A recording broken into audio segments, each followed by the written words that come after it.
vamos lá para mais um dia de gravação aqui da resenha desse livro, Hábitos Atômicos. E também nós estamos no fim, esse é o último capítulo, capítulo 20, acredita? E o capítulo 20 tem o título O Lado Negativo de Criar Bons Hábitos. Que é para tudo, né?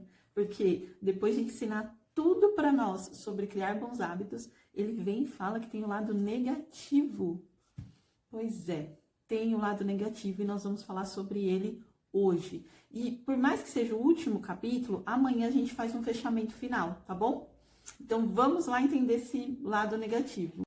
Então assim, para a gente falar, entender esse lado negativo de criar hábito, vamos resgatar o que é hábito. Hábito é quando a gente faz aquilo repetidamente, né? Entrar no nosso piloto automático. Por exemplo, escova os dentes todos os dias. A princípio, nós somos ensinados pelos nossos pais, escovar os dentes todo dia, e depois isso não precisou mais ser ensinado, entrou no nosso piloto automático. Assim como tudo na vida que está no nosso automático. Então, assim, resgatando isso, agora vamos entender o que tem de ruim nisso, né? Se eu criar só hábitos bons, o que tem de ruim? Então, exatamente o que ele traz é que esse piloto automático também é ruim se não tiver evolução. Se você deixar de olhar para a sua evolução, isso pode ser ruim. Exemplo, eu estou aqui fazendo vídeo, gravando vídeo diariamente e querendo evoluir. Entrou no meu automático, já faço isso de forma mais fácil, né?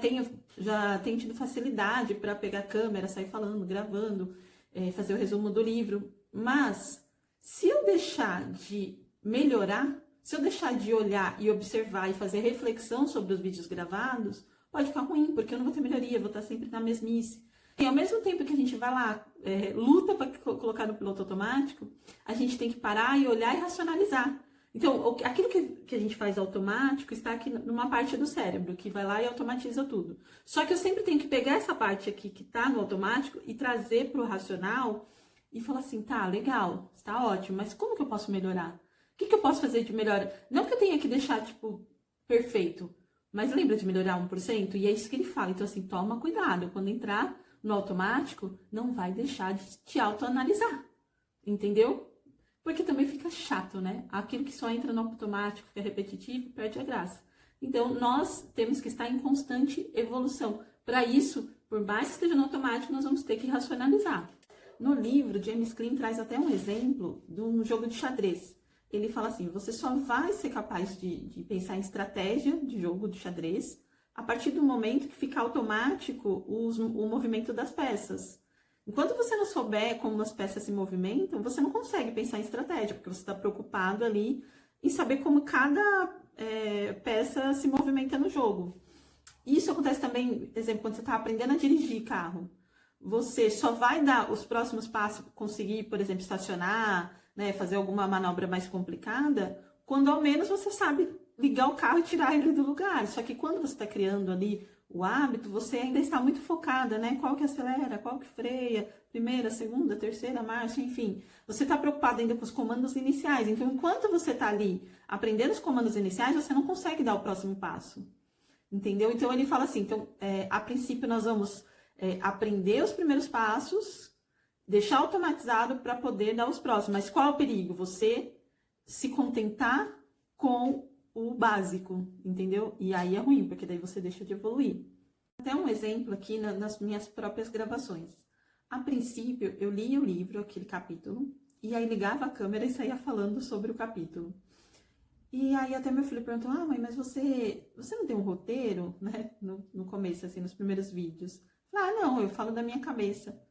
Aí eu pensei, realmente, acho que eu poderia ter um roteiro. E aí eu comecei a colocar umas palavras-chave, né? Para lembrar de falar e colocar por principais assuntos. E aí ainda assim eu senti que estava faltando mais. Hoje eu tenho um roteiro, então eu falo aqui certinho, seguindo o meu roteiro, lembrando de quais exemplos que eu posso trazer, porque é muito importante para mim apresentar minha vivência também. Porque não adianta eu vir aqui falar do livro e não usar o livro na minha vida, né? Então, para mim só faz sentido falar de algum livro técnico de comportamento se for para eu usar na minha vida. Se não for para usar, eu nem vou perder tempo com esse livro. Porque senão não serve, né? Se ele é comportamental e eu não consigo usar, então ele não serve. E ele fala até a questão de quando a gente. É legal a gente ter a nossa identidade, né? E o que comprova é o nosso comportamento. Né? Por exemplo, quando eu falo, eu sou crossfiteira, eu sou analista de treinamento e desenvolvimento, sou empreendedora. Mas só que assim, você não pode se apegar ao ponto daquela identidade ser única na sua vida, porque se de repente você perde aquela identidade, você fica sem saber para onde ir. Então, assim, eu até dando exemplo na minha própria vida, quando eu empreendia com o Pavê da Cissa, todo mundo me reconhecia como o Pavê da Cissa. Ai, Pavê da Cissa, Pavê da Cissa. Mas assim, por mais que eu era o rosto do Pavê da Cissa no Instagram, eu nunca deixei de ser só a Cissa lá do Pavê da Cissa.